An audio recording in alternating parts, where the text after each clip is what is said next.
Hai Laundrypreneurs Indonesia, jumpa lagi dengan saya, Apik Krimadia.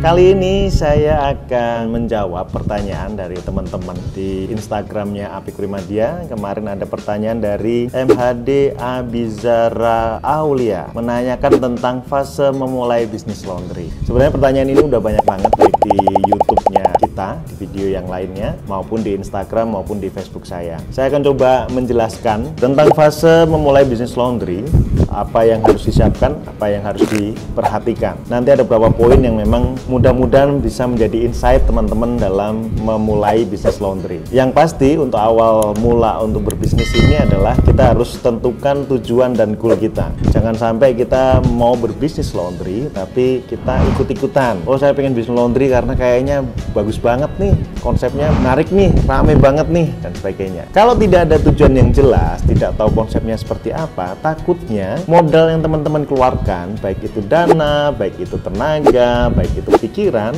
itu akan terbuang sia-sia. Mudah-mudahan sharing hari ini teman-teman menambah wawasan baru, mendapatkan insight cara untuk memulai bisnis laundry itu apa aja sih yang harus diperhatikan. Yang pertama, konsep bisnis.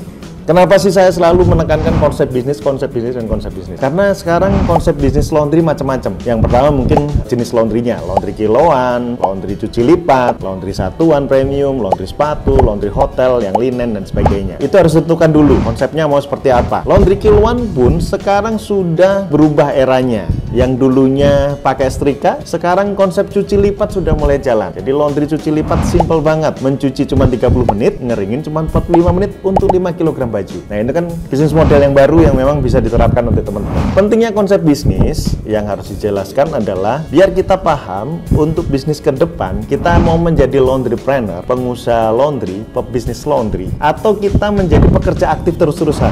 Ya mungkin banyak istilah bisnis jalan, pebisnisnya atau ownernya jalan-jalan. Benar, mungkin ada yang seperti itu. Tapi di sisi yang lain, meskipun kita sudah punya sistem, tetap kita harus ngontrol, mengawal itu semuanya. Nah, memang tugasnya sebagai owner, menurut saya, kalau sudah berjalannya bisnis, teknis kita cuma perlu tahu cuma 20% aja. Kita mengerjakan teknis, menjalankan teknis, menurut saya kalau sudah jalan bisnisnya 20% aja. 80% kita pikirkan untuk bisnis ini ke depan seperti apa. Makanya sebagai owner, kita harus punya cita-cita yang besar, kita mau gedein seperti apa. Karena tugas kita nanti selain membesarkan bisnis dan juga menyejahterakan karyawan kita. Konsep bisnis ini bisa teman-teman lihat di video saya yang sebelumnya di sini. Bisa dilihat kenapa harus berbisnis laundry dan sebagainya. Teman-teman bisa lihat di video berikutnya. Di situ kita jelaskan perhitungan bisnis laundry seperti apa, terus alasan-alasan kenapa harus berbisnis laundry. Yang kedua adalah tentukan lokasinya. Jadi teman-teman pada waktu mau berbisnis, apapun itu harus disiapkan lokasinya. Kira-kira mau lokasi di mana sih? Dekat rumahkah? Atau memang ada lokasi-lokasi potensial yang memang akan kita tuju? Untuk tips video penentuan lokasi usaha, teman-teman bisa lihat di video ini. Nah, kita juga sudah sharing di sini.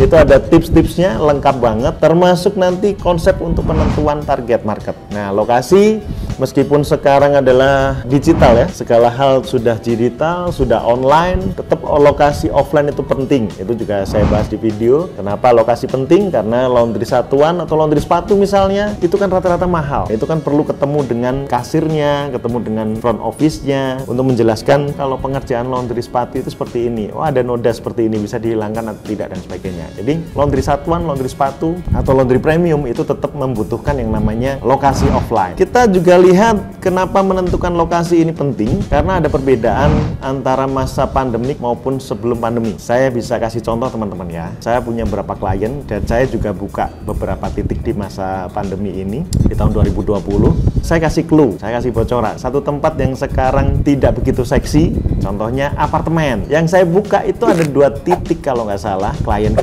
kita udah lihat, kita udah survei, titik tersebut kayaknya kurang seksi lagi. Tapi si klien, oh enggak Pak, nggak Kalau apartemen kan udah pasti, marketnya udah pasti dapat dan sebagainya. Ternyata ada poin-poin tertentu yang kita harus pahami. Makanya kita harus tahu bahwa budaya, kultur antara dulunya yang sebelum pandemi maupun setelah pandemi, era new normal juga itu ada perubahan. Jadi teman-teman harus pahami itu. Tentukan lokasi sebaik mungkin yang strategis sesuai bisnis yang akan kita jalankan. Yang ketiga adalah tentukan segmen market kita. Market segmen yang akan kita kejar siapa? Yang kita tuju siapa? Catatan lagi, di masa COVID, di masa pandemi, yang drop banget adalah di daerah kampus. Kenapa? Karena memang mahasiswa tidak ke kampus, perlu online. Nah, kalau sudah terlanjur, misalnya ada teman-teman yang sudah terlanjur menentukan lokasi di situ, segmen marketnya segera diubah. Orang rumahan, orang kantoran, pekerja, dan yang lainnya yang bukan anak kampus. Promonya juga harus segera diubah untuk itu. Tentukan market itu penting. Saran saya adalah daerah yang memang padat penduduk.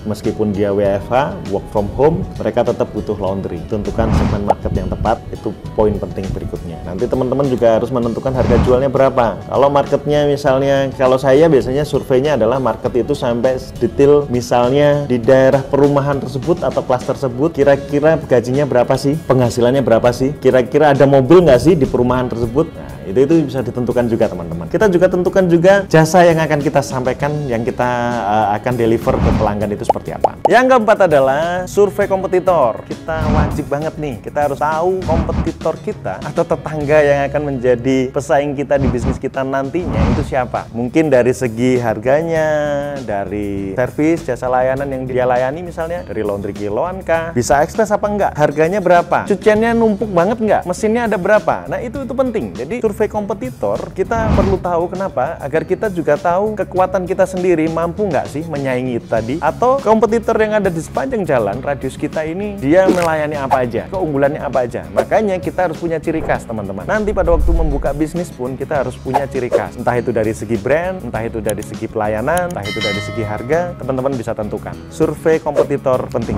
Yang kelima adalah siapkan budget. Yang paling sering ditanyakan ke saya adalah berapa sih budget untuk membuka bisnis laundry? Berapa modalnya Mas Apik? Misalnya kayak gitu ya. Bisa nggak kalau saya punya dana cuma 20 juta untuk membuka laundry? Bisa nggak sih dengan mesin seperti ini bisa buka laundry dan sebagainya? Itu banyak banget pertanyaan yang masuk saya. Sebenarnya buka bisnis laundry, berapapun angka nilainya, itu nanti tergantung dengan seberapa target yang akan kita capai. Misal nih, saya pengen menghasilkan laundry dengan kapasitas 300 kilo per hari misalnya, atau 100 kilo per hari. Dengan modal 20 juta cukup nggak? Cukup. Kalau memang kita pakai mesin rumahan misalnya. Atau mungkin kita mau ngecek sendiri. Tapi berapa lama kita mau ngecek dengan berapa karyawan yang kita akan hire di sana? Itu kan juga harus dihitung. Perbandingan antara target kita, target penghasilan kita, income kita yang mau kita capai itu berapa, dengan modal budget dana yang akan kita capai untuk membeli perlengkapan, itu juga harus kita bandingkan. Budget kita harus sesuaikan dengan target market kita, target omset yang akan kita capai. Misal lagi yang kita bisa lihat, misalnya kalau saya biasanya mematok setiap mesin itu bisa menghasilkan 10 juta.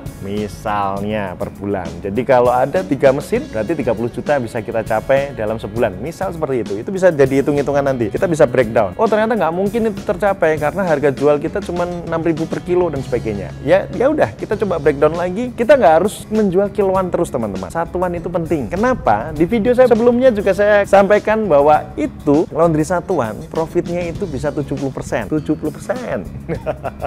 Gede sekali. Laundry satuan, laundry karpet, laundry sepatu. Nah, teman-teman bisa mencoba untuk berbisnis itu. Laundry kiloan itu hanya sebagai penunjang atau orang untuk mampir dulu. Selanjutnya adalah kita tawarkan laundry satuan, laundry sepatu, laundry karpet, laundry bed cover. Misalnya bed cover nyuci 1 free 1. Nah, itu promo nantinya. Setelah poin-poin tadi, ada 5 poin yang kita lihat tadi, itu nanti berikutnya adalah tentang marketing, tentang pemasaran, tentang promo, untuk mendatangkan market seperti apa, untuk closing seperti apa. Poin ke-6 adalah ikutlah training, pelatihan, itu wajib. Jadi di bisnis laundry kita bukan hanya sekedar mencuci baju, masukin, cuman nyuci aja, cuman ngeringin, sudah selesai. Tidak, teman-teman. Dikala kita sudah nanti mulai main di sektor segmen satuan, premium, atau mungkin laundry sepatu misalnya, kita kan harus paham juga cara mencuci sepatu seperti apa sih, treatment sepatu seperti apa. Apakah kita cuman mencuci sepatunya aja, atau kita ada recolor misalnya, ngecat, mewarnai ulang untuk sepatu, recolor. Mungkin ada yang cacat kita akan perbaiki, repair misalnya. Nah itu teman-teman kan harus belajar. Belajarnya harus di mana? Di YouTube banyak. Kalau pengen detail lagi, teman-teman bisa intens. Juga ada mentornya, ada gurunya ya, teman-teman ikut pelatihan. Contohnya ikut pelatihan di Meloundry Training Center. Nah itu di Bu Eva itu sering ada pelatihan tuh. Yang saat ini terakhir-terakhir ini sering pelatihan adalah tentang fabric care, pengenalan bahan sutra itu seperti apa, katun seperti apa, wool seperti apa, kenapa harus prosesnya wet cleaning, kenapa harus prosesnya dry cleaning, kenapa harus laundry. Nah itu teman-teman harus belajar semua. Karena dengan belajar itulah akhirnya teman-teman bisa naik kelas. Selain naik kelas, kita juga pede melayani pelanggan. Apa? Pede melayani pelanggan. Kasir-kasir kita nanti kita kasih tugas. Kita kasih tugas untuk menjelaskan hal ini kepada pelanggan. Nah pelanggan kalau umpama nggak yakin, ini kenapa sih harus wet cleaning, tapi kita nggak bisa jawab, ya pelanggan mana mau datang ke laundry kita.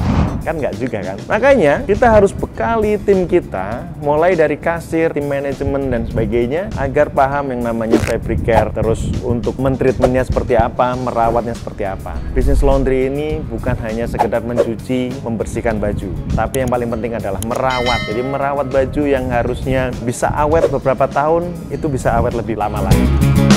Setelah kita tahu, kita sudah jelaskan tadi 6 poin. Yang paling penting nantinya adalah setelah kita pahami semuanya, mindsetnya harus jelas. Kita di dalam membuka bisnis, kita setelah melayani pelanggan, kita mendapatkan profit. Saran kita ya kita bisa berbagi dengan banyak orang. Jadi bisnis laundry ini menjadi saluran berkat teman-teman. Jadi bukan hanya untuk kita sendiri, tapi ini bisa berbagi dengan kita membuka lapangan kerja. Dan poin yang berikutnya adalah yang perlu saya tambahkan, kita harus membangun branding, kita harus membangun merek. Meskipun cuman laundry kelolaan, kenapa sih harus membangun merek? Itu penting teman-teman. Dikala kita mau membesarkan bisnis, makanya tujuan awal kita harus jelas tadi. Kalau memang kita mau gedein bisnis kita, entah kita mau bikin cabang sendiri, pakai dana sendiri, maupun dengan pakai dana investor, maupun kita konsepin franchise, brandnya harus ditentukan dari sekarang. Dengan merek yang kita patenkan aja, valuasi bisnis kita bisa 100 juta. Luar biasa ya. Sesimpel itu ya. Tapi pentingnya teman-teman harus pahami, branding penting. Kita harus tancepin image kepada pelanggan itu seperti apa bisnis kita, teman-teman harus pahami itu. Sharing saya cukup sekian ya teman-teman, semoga bermanfaat. Poin-poin tadi semoga teman-teman bisa catat. Kalau ada yang nambahkan silahkan tulis di sini poin-poin tambahannya, silahkan sharing dengan kita. Jangan lupa juga subscribe teman-teman. Jika video ini bermanfaat, teman-teman bisa share ke teman-teman. Saya Apik Primadia undur diri, sampai jumpa di video berikutnya. Bye bye.